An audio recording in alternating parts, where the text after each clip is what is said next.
It is cold, but thank God that Cupra have launched this hot hatch. That's why I can wear this t-shirt, because this is the most affordable hot hatch from Cupra. It's called the Cupra Leon V, and this thing is meant to be your entry point into the Cupra Leon hot hatch range. Now, this thing costs less than $50,000, which is a bit of a bargain in today's market. So let's see what you're getting for your cash. So Cupra have cooked up a 2-litre 4-cylinder turbo petrol motor, which puts out 140 kilowatts, which is like okay.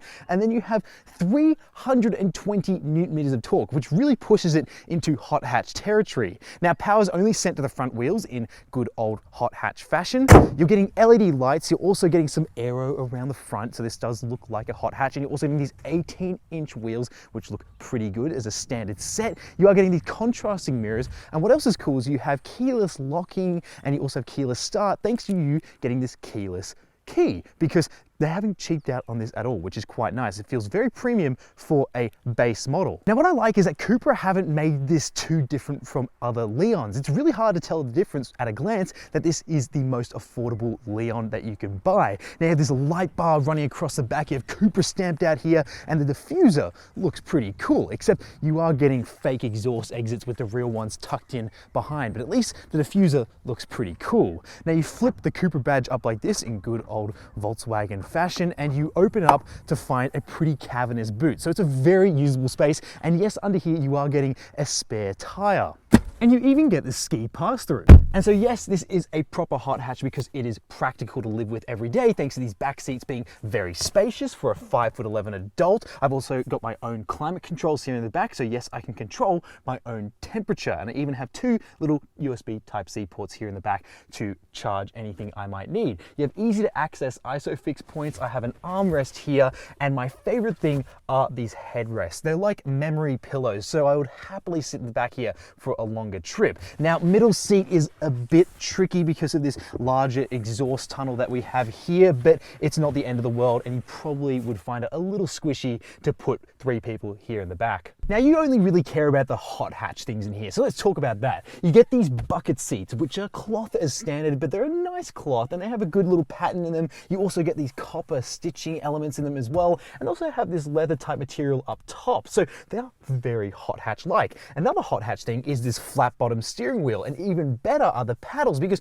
they're not just your normal plastic paddles. They have a bit of trim on the outside, which makes them look a little bit bigger and also just a lot nicer. Now, you have a big red engine start-stop button, which is pulsing, so you put your foot on the brake, press that, everything comes alive. Now, we have a digital driver's display, which is like the digital cockpit that you might hear it called, and here you can customize it using a view button here on the steering wheel, which are all physical buttons, by the way, and you get a couple of different views, and you can see stuff like power figures, you can see a turbo boost gauge, all that stuff right there in front of you. Now, we have a big touchscreen here as well, which has things like wireless Apple CarPlay, and you go in here to customize your drive modes, because this car has adjustable dampers. That's right, so for a base hot hatch, you have something that would be found on more expensive cars, which I think is pretty quite cool. Now, here in the middle, we have this little shifter here, so you know you won't be able to bang your shifts or get a manual option, so you only have this Porsche 911 inspired small shifter here. Now, we have plenty of practical elements here, like some charging ports. You have a wireless phone charger, heated steering wheel, and if you want heated seats, you have to upgrade with a leather pack. You have a standard sound system, which sounds pretty good. You won't have to really worry about upgrading that. Now, what's unique to the Leon's interior is that you get this LED strip which runs across the dashboard and into the doors, and it will flash orange if someone's in your blind spot, which is a really cool double up of ambient lighting and also your blind spot monitoring system. Now, the build quality in here is quite nice. There's plenty of squidgy materials, but there are some harsher plastics used, but overall it feels like a very premium hot hatch. It doesn't feel all too cheap compared to maybe some other competitors. Now, Cupra calls this a hot hatch, but let's see what this thing does out on the road. Now, the 2 things you're concerned about when you drive a hot hatch is, 1, is it good to daily drive? Well, yes, absolutely. The Leon V is a basic hot hatch as a starting point. It's going to be something that's comfortable to drive around town. It's quiet, it's smooth on the brakes like this, and I've got great visibility as well, so I can look up and down a road and go, okay, I've got plenty of room, let's go. Now, the initial takeoff is actually pretty good. We've been driving these cars in the wet, and they've had an immense amount of grip for a front-wheel drive car, which has been pretty impressive. Now, driving along here, you are getting a decent amount of torque, which is the key selling point for this car. 320 Newton meters of torque is a lot for a smaller capacity motor like this. Now, as we go through some of these rough sections of road, this car just soaks it up. It doesn't really complain all that much, which is very un-hot hatch-like of that. So calling this a hot hatch when you're sort of driving it out of sport mode, you know, you wouldn't really think twice. But if you go into the settings here, you have comfort mode, which we're in now, which actually does exactly what comfort mode says. And then we have sport mode. So that puts the gearbox into a sport setting and tells the engine, let's go. So let's see what happens when we plant our foot. This is when it comes alive. Like, oh my gosh, are you kidding me? Like, this is meant to be, you know, something you could live with day to day, and then all of a sudden you go, whoa, this thing actually moves. And you think, 140 kilowatts, that's not a crazy amount of power, and you'd be right, it's not an amazing amount of power, but that torque just sings you through right to the end of that rev range, and you really get a good amount of momentum going. And this would be something that would be so fun to take to something like a track day. Now, as we're going through here, we have progressive steering, which is really quite good. So it means that your steering inputs don't have to be so pronounced the faster you go. And as we go through a corner here, those adaptive dampers are stiffened up. So it means we get less body roll and we are getting a bit more feel through the car. Now, look, if you're looking for ultimate feedback and you're used to something like an R-Bath, for example, which is a cheaper hot hatch, you aren't going to get a crazy amount of feedback. You are getting enough to be able to really dance with this thing and sort of, you know, feel connected to the driving experience, especially thanks to these seats, which really help you stay in and also help keep your elbows corrected, which I found to be quite interesting because I sort of bring your elbows back and they sort of just rest on the edge of these seats, which I found to be quite good, especially going through tighter and faster sections of road. Now, I love seeing that turbo boost gauge wind up as well. That's a lot of fun. And then if you knock this into manual mode, you can hold those gears, and the only thing is a little bit annoying is that manual mode is not a true manual mode. It will allow you to sort of hold revs right at around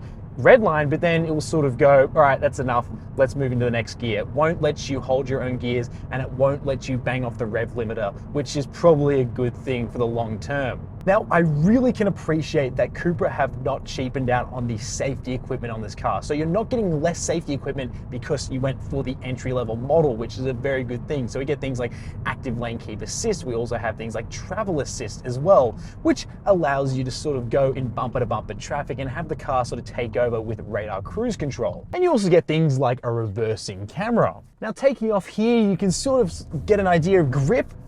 The ESC kicks in nice and good, and you just hook up and go. So for a entry-level hot hatch, this really does deserve to be called a hot hatch because it moves like one. It is just incredible how fast this thing feels, especially when you go, just the power is on paper when you look at that just pure power of 140 kilowatts. I just wasn't like super excited. I thought that was decent, but I know some other cars offer like 150 kilowatts, but this 320 Newton meters is the selling point. And it's something that not a lot of cars sell unless you're looking at like a diesel 4x4. The torque figure here is the impressive part. And it's just so fun to bury your foot and just explore what this car can do. Now, going through corners as well, you get a nice progressive amount of slip on the rear if the road is a bit greasy, because when we're going through some back roads, you sort of have the back get a little bit playful, and sometimes that can be a bit scary on a front wheel drive car because obviously things can get a little bit hairy through that.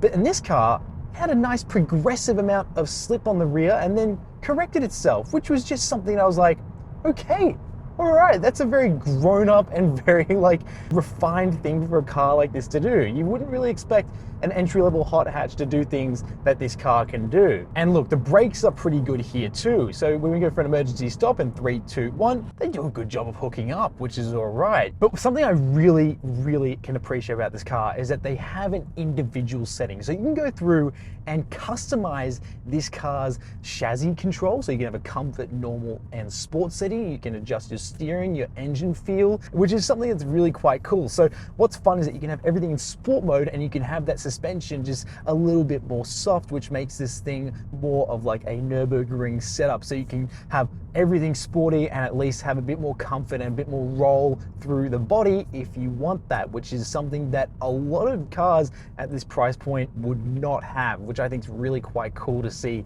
in an entry-level hot hatch. So what Cupra have cooked up here is an accessible hot hatch, which is something that a lot of brands are sort of moving away from in favor of smaller SUVs. So it's really refreshing to see something like this offered in 2023. So sure, I would have liked this to be a little bit noisier and maybe a bit more snap on every sort of gear change in the sport mode, but that's asking a bit too much probably from a car that is meant to be an entry point into the hot hatch range that is the Cupra Leon. So to be honest, as a starting point, it's really, really good and hard to overlook and would go towards the top of my recommendation list if you are looking for an overall hot hatch that has a lot to offer in terms of price, performance, and features. It's hard to look past this in 2023. Now, thank you so much for watching. My name's Cameron. This is Product Review Cars. Make sure you hit subscribe if you want to see more hot hatch reviews here on the channel. And let me know, would you buy one of these or would you buy something else? Let me know what you would consider instead of a Cupra Leon V. Thank you so much for watching. I'll see you in the next one.